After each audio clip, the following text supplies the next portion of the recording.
Existe uma famosa expressão que sugere que existem muitos caminhos que levam para o topo de uma montanha. A ideia principal por trás deste ditado, quando se diz que respeita a religião, é que todos estão certos, ninguém está errado. Esta é uma filosofia que, para muitas pessoas, torna mais fácil lidar com o mundo pluralístico em que nós vivemos hoje. Você não precisa fazer julgamentos de valores sobre as várias religiões. Você simplesmente aceita todas elas como verdadeiras, cada uma de sua forma única.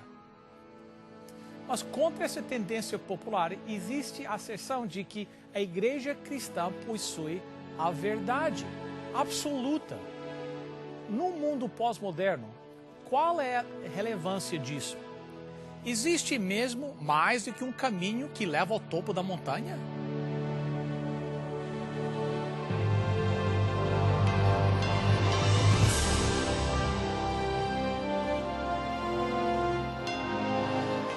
Venceu a prova do tempo.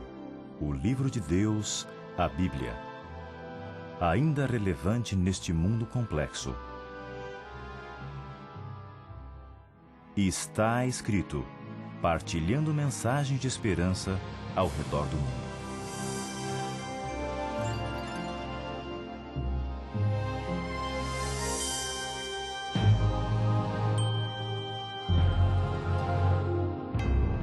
Existem muitos caminhos que levam ao topo da montanha. Todas as ruas levam a Roma. A ideia é que não existe nada errado quando se diz a respeito da religião. É tudo uma questão de gosto pessoal. E a coisa mais importante é você achar a sua própria forma de expressar a sua espiritualidade. Mas quando você para considerar de forma séria esta afirmação, você percebe que existe um problema. Senso comum nos diz que nem todos podem estar certos ao mesmo tempo. Algumas das religiões mais extremas nos dizem que isso não é verdade. Quando você examina algumas das religiões mais excêntricas, você percebe que nem todo mundo pode estar certo.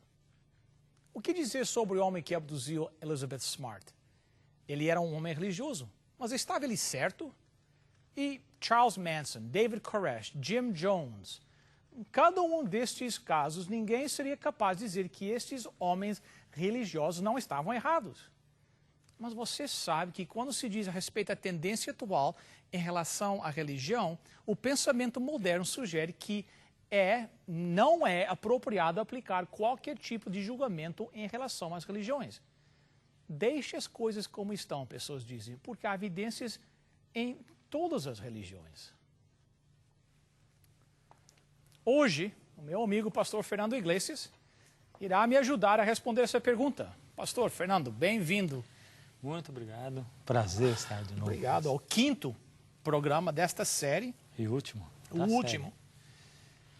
Que diz, será que existe mais de um caminho? Será que todas as religiões estão certas? Será que o caminho que a Bíblia explica para a salvação é apenas uma opção entre várias ou a única opção? Eu quero partir de uma ideia bíblica e nós vamos começar a explicar desde o começo, vamos partir do fim para o começo, estabelecer uma linha. E o que é isso tudo que eu estou falando? Ok, bom. Quer dizer isso aí, você vai poder tirar suas conclusões.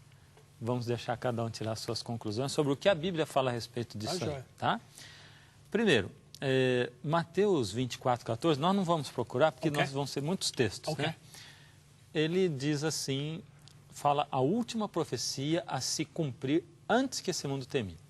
E ali está escrito assim, e será pregado este evangelho do reino a todo mundo, para testemunhar a todas as nações, e então virá o fim. Então, ele diz assim, que a última coisa que vai acontecer é ser pregado este evangelho do reino. O que é evangelho? Evangelho, a palavra do grego evangelion, quer dizer boas novas. Evangelho do reino. Quem disse isso? Foi Jesus. Certo. A gente vai encontrar que essas boas novas de salvação, elas foram sendo reveladas desde o início. Num programa anterior, a gente conversou que a primeira parte, ou a primeira revelação das boas novas de Deus, ou do Evangelho de Deus, foi no princípio criou Deus os céus e a terra. Certo. Ou seja, há um Deus eterno, Ele desejou criar e Ele nos criou e criou um mundo perfeito. Essa foi a primeira revelação. Isso já vai nos mostrando que a revelação de Deus a respeito da nossa vida, hoje, a passada da nossa existência como raça e do nosso futuro, é uma revelação progressiva. Certo. Bom, Evangelho do Reino, como Jesus chamou.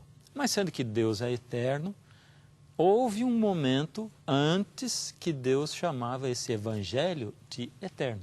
Okay. Ele não era o Evangelho do Reino, era o Evangelho eterno, mas teve que se transformar em Evangelho do Reino. Okay. E nós então, vamos aquilo ver... que começou com o Evangelho interno, a certo ponto se transformou em o Evangelho do Reino. Okay. E nós vamos ver exatamente quando. Okay. Né? Quando nós olhamos em Gênesis, de 1 a 11, nós encontramos, logo no início da Bíblia, Gênesis de 1 a 11, todos os aspectos que formam o Evangelho eterno.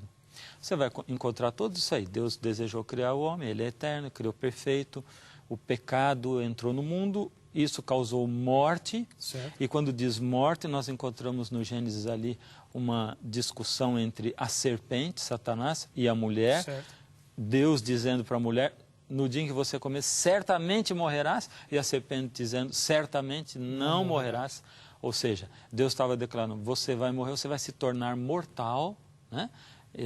Deus colocou ali um marco para que nós nos lembrássemos, um marco, uma marca, um sinal, um aniversário semanal da criação, para que nós nos lembrássemos de que Ele é o Criador. Né?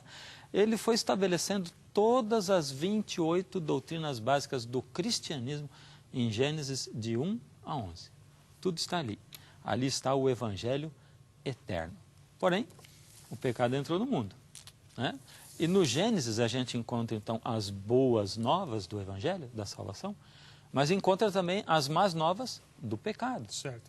E como o pecado entrou no mundo. Deus havia dito para o homem, no dia em que você comer do fruto, você vai morrer. Mas o homem não morreu no dia. Não morreu porque Deus havia feito uma preparação, uma provisão, né? Mas essa provisão era o cordeiro. Deus chamou Adão, o cordeiro morreu, Deus vestiu a roupa de peles de cordeiro que Deus fez em Adão, e Deus diz, Adão provavelmente deve ter chorado daquele dia. Nunca tinha visto nada morrer. Lógico. Ele tinha amor aos animaizinhos, o cordeirinho tão simples, inocente como é. E eu imagino Adão sujo de sangue, suor e lágrimas, olhando para Deus e diz, Senhor, eu matei o meu amigo cordeiro. E Deus diz, não, Adão, você matou a mim.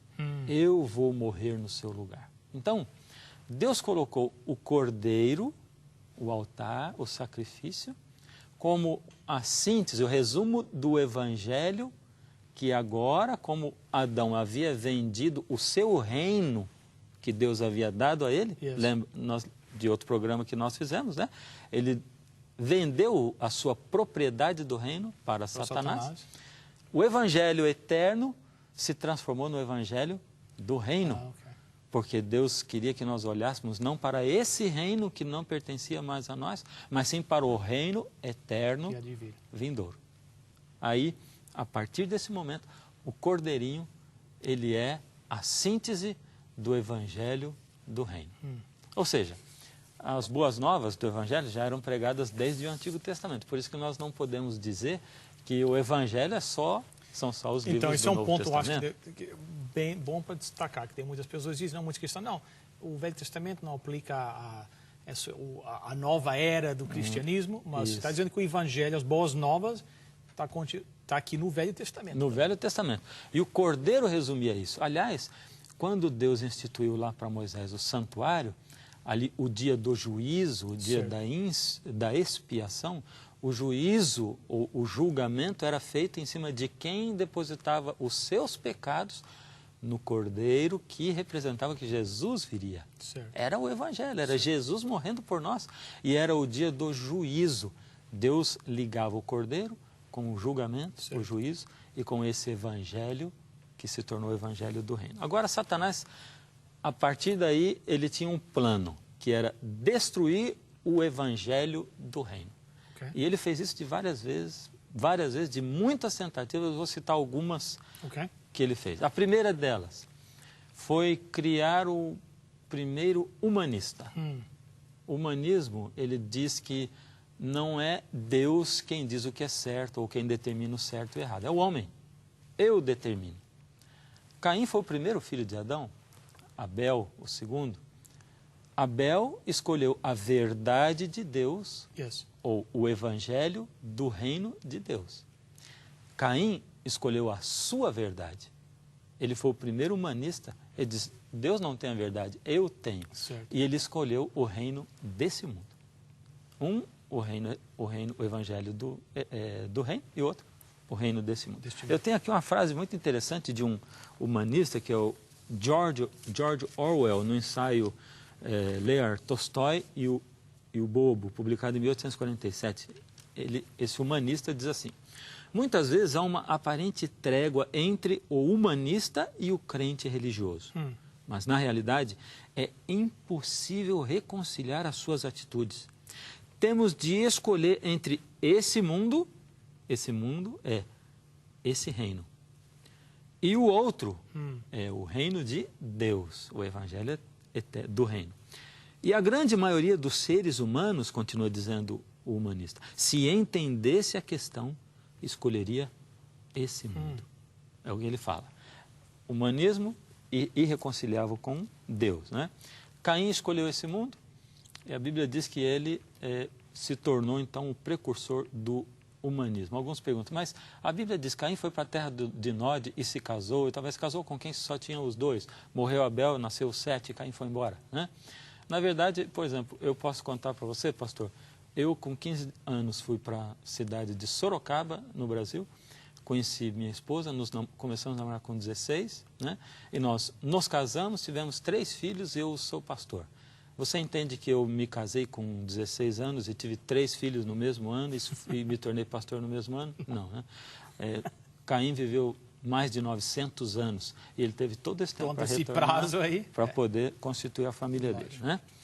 Aí a gente encontra 2 descendências, né? Ou 2 grupos, o grupo dos humanistas, os filhos de Caim, e o grupo dos que levavam o evangelho do reino, que era o grupo de Sete, que seguia a palavra de Deus.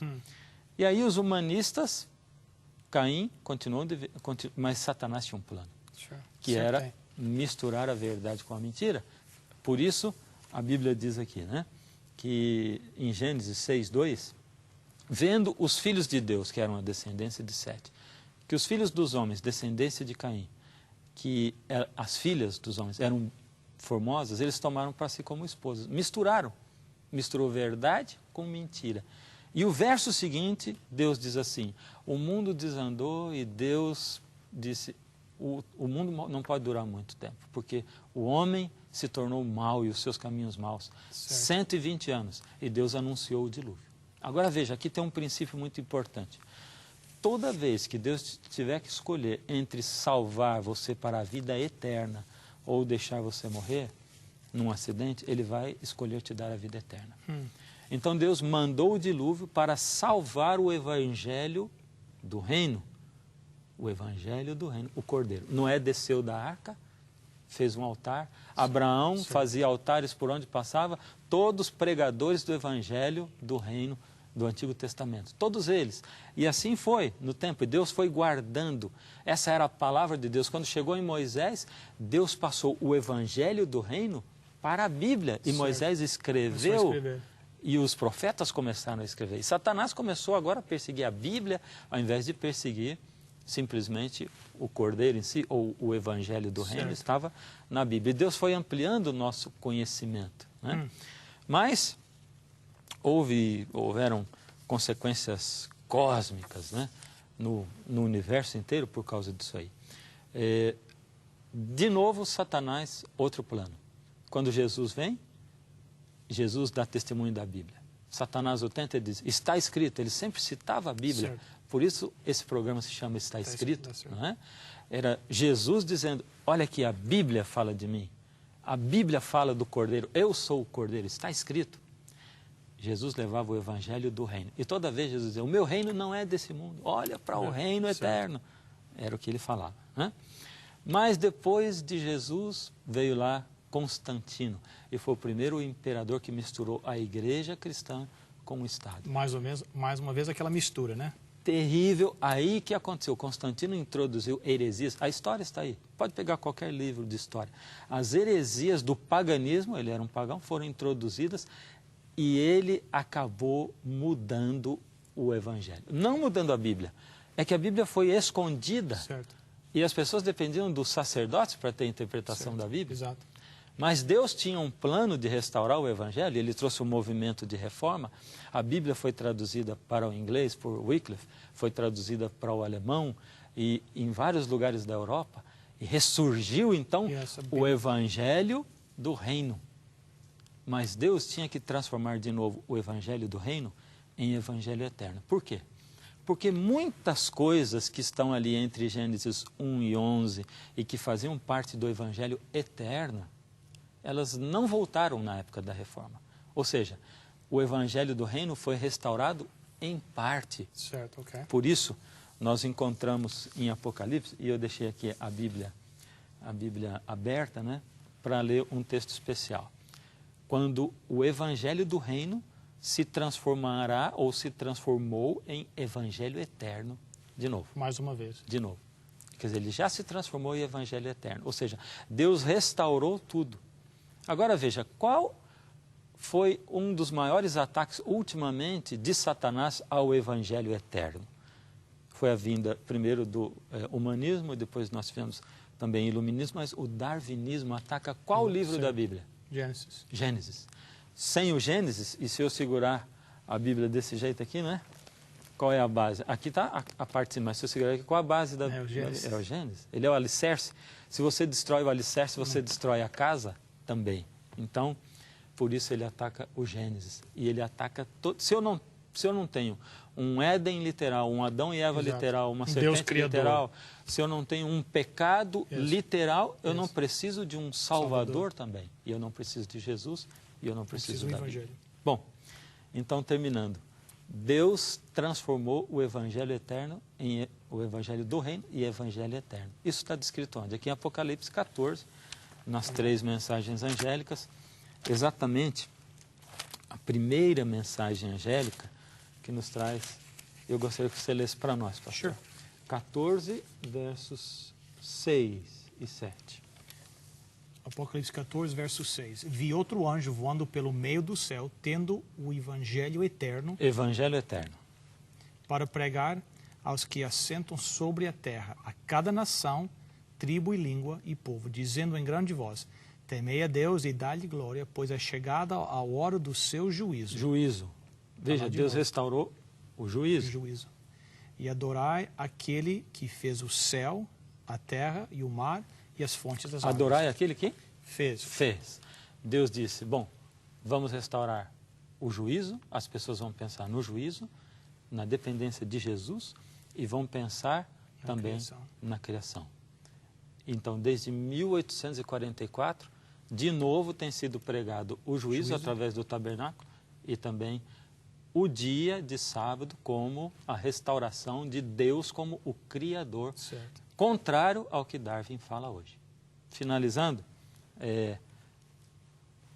as pessoas em casa podem ver agora uma imagem do santuário de Israel, olhando de lado os móveis. Depois, uma vista de cima, né, os móveis do santuário, e aí uma vista de helicóptero do santuário sem a tenda. E elas vão ver aquilo que nós estamos vendo aqui, que o santuário, os móveis estavam em formato de cruz. Interessante. E que a palavra cruz, stauros, em grego, ela, na sua representação numérica, a soma é 777, e que significa eterna perfeição. Ou seja, quando Caim estabeleceu a sua verdade, ele estabeleceu uma segunda religião que não é a de Deus. Toda religião que não está de acordo com aquilo que Deus estabeleceu como seu evangelho, ela não pode ser uma religião verdadeira. Nós não podemos decidir o nosso futuro, mas Deus sim. Aí nós temos muitas religiões, porque cada um quer ir à igreja como a um restaurante self-service e escolher ao seu gosto. Mas a mensagem que vai ser pregada antes da vinda de Cristo, de acordo com o Apocalipse, essa mensagem, esse evangelho eterno que foca Deus como Criador. E se nós não temos isso, por que adorar a Deus? A chegada do juízo, né? O juízo, quando aconteceu, bom, isso é necessário um estudo maior do santuário, né? Mas o santuário é tão importante e atual, né? E quando nós vemos, as coisas na Bíblia, assim, não são por acaso, né? Não, isso é verdade. O pessoal, quando nós falamos de juízo, às vezes, pensa, lá vão vocês cristãos, pastores, de novo, falando do juízo, meter um medo nas pessoas, mas nós entendendo o juízo dentro do conceito bíblico, não é nada para temer. É que Jesus Cristo, ele já cumpriu a pena, ele já fez tudo necessário, ele já pagou a dívida nossa. Né? Exatamente. E no juízo eu apenas estou recebendo os efeitos do trabalho de Jesus. Que ele fez, não os meus esforços. Logicamente. Por isso assustam quanto ao sábado. Nós temos ainda 1 minuto? Tem 2 minutos, mais ou menos. Então, veja só. Eu quero terminar dizendo assim, quando a gente fala em sábado, as pessoas assustam também, né? Mas veja só, é coincidência que a cruz, stauros em grego, a soma numérica é 777. Veja, quando Deus criou o mundo, ele usou o tijolinho para a criação, que é o átomo. O átomo é formado por 7 camadas energéticas, K-L-M-N-O-P-Q. Se tudo fosse matéria, seria escuridão. Então Deus criou a luz e disse Deus, haja luz. A luz, ela é formada por 7 cores monocromáticas. Mas Deus criou pelo som da sua voz, e a parte mais nobre do som é a música, e a música é basicamente formada por 7 notas musicais. Deus não faz nada. Eu poderia dar muitos outros exemplos, né? Muitos outros, né? Além dessa daqui da cruz. O 7 é presente na Bíblia, só no Apocalipse ele aparece muito mais do que 50 vezes, na Bíblia toda. Então Deus tem um projeto eterno. Para hoje, eu sou o Criador, enquanto o mundo diz que Deus não é o Criador. Pastor Fernando, muito obrigado. Vamos orar. Nosso Deus e nosso Pai, nesta hora nós queremos reconhecer a Jesus Cristo como nosso Salvador. Amém. E pedimos por todos aqueles que estão entregando a sua vida a Jesus agora, dizendo, eu quero fazer parte desse povo que um dia vai morar eternamente com Jesus. Aceita aqueles que estão se entregando nesta hora. Esteja com cada telespectador, nós te suplicamos em nome e por amor de Jesus. Amém.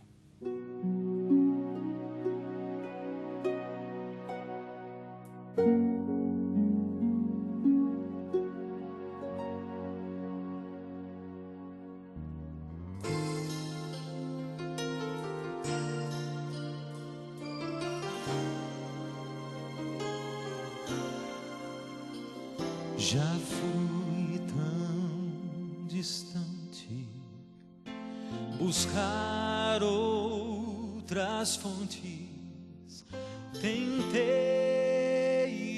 fazer o que eu quis,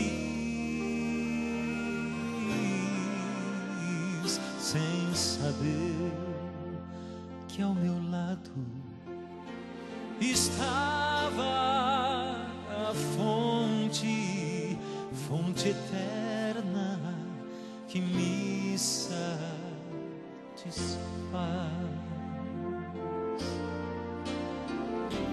Ó Pai querido, abriga teus filhos na rocha eterna de amor.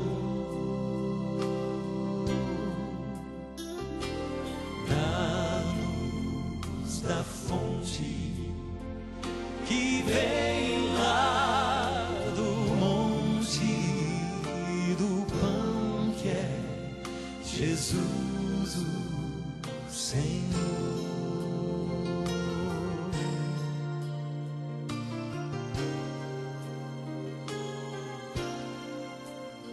Tão só eu estive sem lar, sem amigos, tentei um abrigo encontrar, mas Jesus, pão da vida, alimenta e abriga. e hoje eu sei onde posso morar. Ó Pai querido, abriga teus filhos na rocha eterna de amor. Dá-nos da fonte que vem lá do monte, do pão que é Jesus o Senhor.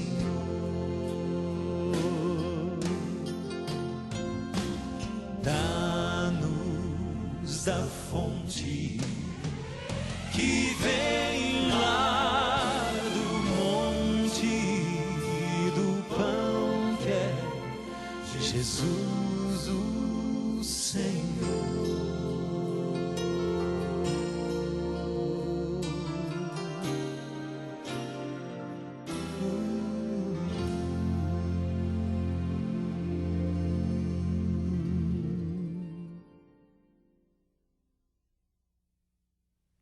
Amigos, esta mensagem de hoje foi tão importante, eu gostaria que você compartilhasse com seus amigos, com seus vizinhos.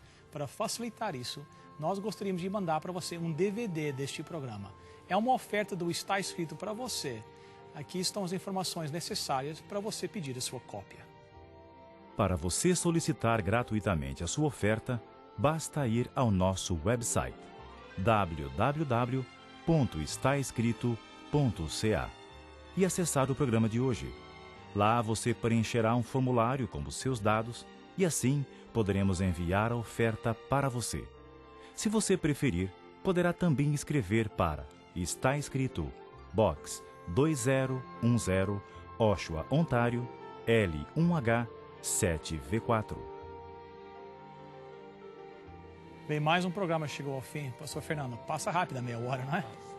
Muito obrigado pela sua presença. Muito bom, obrigado. Foi um prazer estar aqui. Obrigado. Esta série foi muito importante para os nossos telespectadores. Obrigado pela sua presença.